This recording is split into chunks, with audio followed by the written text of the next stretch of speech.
The video for 22nd of February 2017, which is George Washington's birthday and my grandson's birthday, is entitled "Absolute Power Corrupts Absolutely." This is the first video I am recording from my new home. I still have a lot to do to complete the move-in process, and there are some things missing that I will need to replace. The big part will be the elimination of 3/4 or more of my library. Meanwhile, I thought I would read a letter I got from a friend written by a 78-year-old man who lives in the state of Washington. His name is Bill Shoonover. He rightly identifies the problem we have all over the world. Many think they have absolute power and can do as they please.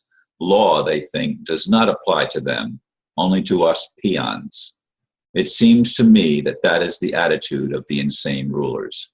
As I keep saying, without more powerful help, I mean God, we will end up destroying ourselves. Yes, I am going to read that letter. It doesn't take too long, I don't think. It's written to Senator Patty Murray and Senator Maria Cantwell, Washington, D.C. 20510. Dear Senators, I have tried to live by the rules my entire life. My father was a command sergeant major, U.S. Army, who died of combat-related stresses shortly after his retirement. It was he who instilled in me those virtues he felt important: honesty, duty, patriotism, and obeying the laws of God and of our various governments. I have served my country, paid my taxes, worked hard, volunteered, and donated my fair share of money, time, and artifacts. Today, as I approach my 79th birthday, I am heartbroken when I look at my country and my government. I shall only point out a very few things abysmally wrong, which you can multiply by 1,000-fold. I have calculated that all the money I have paid in income taxes my entire life cannot even keep the Senate barbershop open for 1 year. Only heaven and a few tight-lipped actuarial types know what the Senate dining room costs the taxpayers. So please enjoy your haircuts and meals on us. Last year, the president spent an estimated $1.4 billion on himself and his family. The vice president spends millions of dollars on hotels.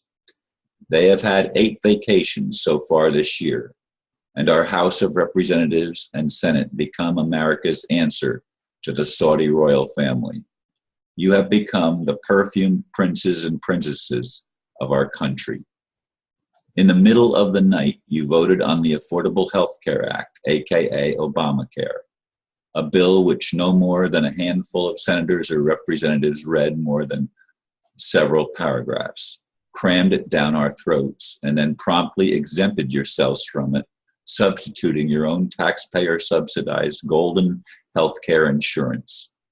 Let's eliminate that exemption and put the Congress under the Affordable Health Care Act.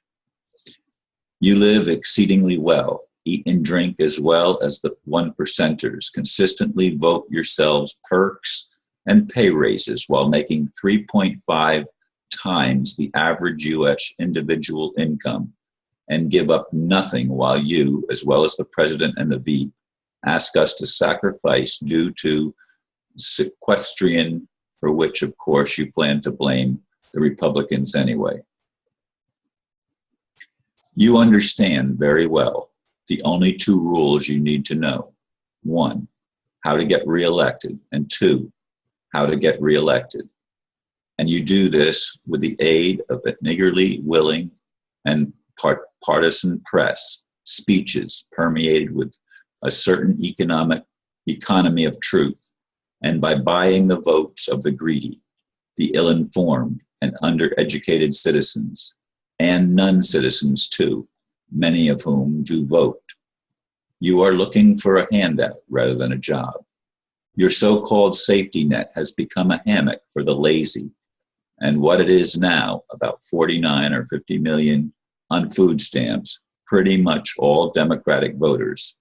And the program is absolutely rife with fraud and absolutely no congressional oversight. I would offer that you are not entirely to blame. What changed you is the seductive environment of power in which you have immersed yourself. It is the nature of both houses of Congress, which requires you to subordinate your virtue in order to get anything done until you have achieved a leadership role. To paraphrase President Reagan, it appears that the second oldest profession, politics, bears a remarkably strong resemblance to the oldest. As the hirsute first Baron John Emmerich Edward Dahlberg Acton, 1834 to 1902, English historian and moralist, so aptly and accurately stated, power tends to corrupt, and absolute power corrupts absolutely. Great men are almost always bad men. I'm only guessing that this applies to the female sex as well. Tell me, is there a more corrupt entity in the country than Congress? While we middle class people continue to struggle, our government becomes less and less transparent, more and more bureaucratic, and ever so much more dictatorial, using czars and secretaries to tell us, just to mention a very few, what kind of light bulbs we must purchase, how much soda or hamburgers we can eat, what cars we can drive, gasoline to use, and what health care we must buy. Countless thousands of pages of regulations strangle our businesses, costing the consumer more and more every day. As I face my final year or so with cancer, my president and my government tell me, you'll just have to take a pill. While you, Senator, your colleagues, the president, and my other exalted government officials and their families will get the best possible health care on our tax dollars until you are called home by your creator, while also enjoying a retirement beyond my wildest dreams, which of course you voted for yourselves and we pay for. The chances of you reading this letter are practically zero, as your staff will not pass it on, but with a little luck, a form letter response might be generated by them with the auto signature applied, hoping we will believe that you, our senator or representative, has heard us and actually cares. This letter will, however, go online where many others will have the chance to read one person's opinion, rightly or wrongly, about this government, its administration, and its senators and representatives.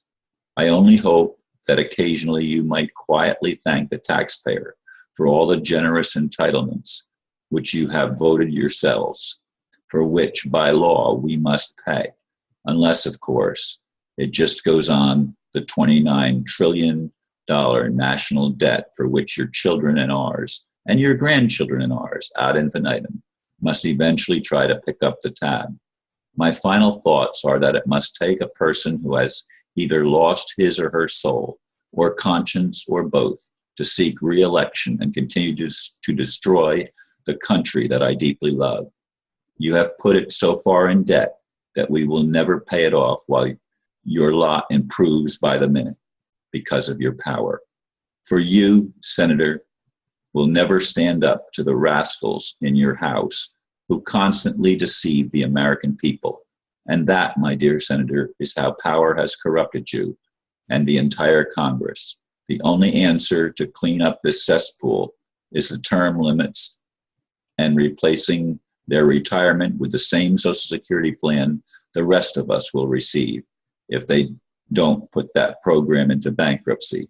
This, of course, will kill the goose that lays the golden egg, and woe to him or her who would dare to bring it up. Sincerely, Bill Shoonover, 3096 Angela Lane, Oak Harbor, Washington. Thank you for listening to this video, and I hope you take it to heart what Mr. Shoonover has said. God bless you. Namaste.